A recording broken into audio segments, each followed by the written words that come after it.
हिंदू समाज की सबसे बड़ी समस्या है जात पात का भेदभाव। इसी भेदभाव की वजह से हिंदू हजारों सालों तक गुलाम रहे हैं। जब हिंदुस्तान पे मुगलों ने हमला किया तो उसका मिलके सामना करने की बजाय हम लोग बंट गए कि जो क्षत्रिय है वो लड़ेगा, जो नीची जाति से है वो बाहर बैठकर तमाशा देखेगा। असल में जिन्हें हम नीची जाति समझते रहे हैं और चमार कह के संबोधित करते हैं और जिन्हें कुछ समय पहले तक हिंदू छूने से भी कतराते थे, असल में वो चंवर वंश के क्षत्रिय हैं। इस बात का खुलासा डॉक्टर विजय सोनकर की एक पुस्तक हिंदू चरम मारी जाति एक स्वर्णिम गौरवशाली राजवंशीय इतिहास में हुआ है। इस किताब में डॉक्टर विजय सोनकर ने लिखा है कि विदेशी विद्वान कर्नल टोड ने अपनी पुस्तक राजस्थान इतिहास में चंवर वंश के बारे में बहुत विस्तार पूर्वक वर्णन किया है।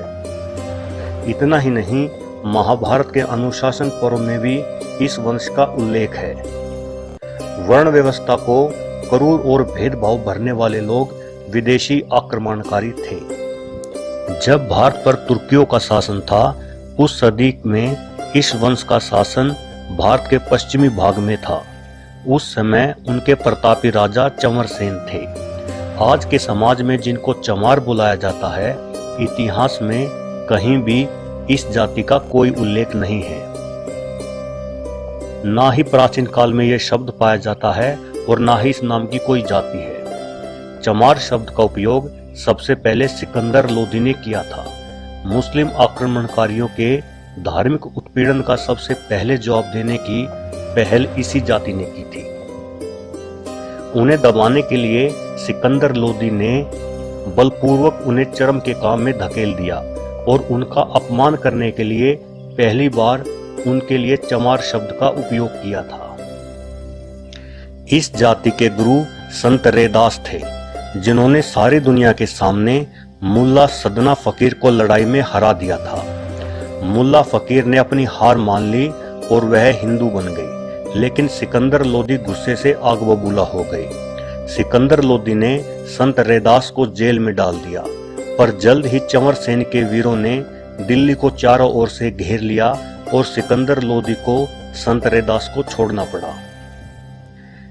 इस वर्तमान पीढ़ी की विडंबना देखिए कि हम इस महान संत के बलिदान से अनभिज्ञ हैं। कमाल की बात तो यह है कि इतने जुल्म सहने के बाद भी इस वंश के वीर हिंदू ही बने रहे और उन्होंने इस्लाम को नहीं अपनाया। गलती हमारे समाज में है। हम हिंदुओं को अपने से ज्यादा भरोसा वामपंथियों और अंग्रेजी के लेखन पर है।